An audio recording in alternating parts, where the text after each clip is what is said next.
5-qadam imtihonni imtihondan oldin yengib chiqish.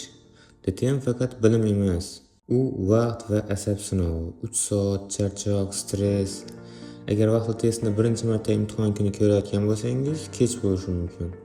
O'zbekistonda aniq DTM kabi vaqtli rejim bor. Timer, bosim, real sharoit. Buni kamida 8-10 marta mashq qiling.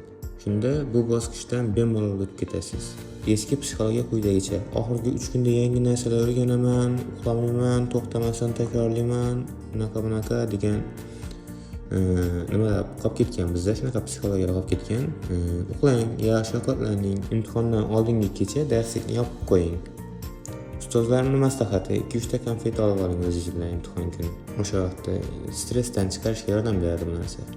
Motivatsiya kerak bo'lsa, O'zbekistonda reytingga qarang. U adolatli. Birinchi urinishing va savollarning qiyinligi hisoblanadi. Kim ko'p urinishi bo'yicha reyting shakllanmagan, kim haqiqatdan biladigan bo'lsa yuqorida turadi. O'zingizni kundan kunga tepaga ko'tarilayotganingizni ko'rishingiz menimcha bu eng kuchli motivatsiya. Agar bugundan boshlasangiz, sizda yetarlicha vaqt bor. Boshlash atiga 30 soniya. Telegramda O'zbekiston botini ochasiz, start bosasiz, bot sizga kod yuboradi, parol ham kerak emas.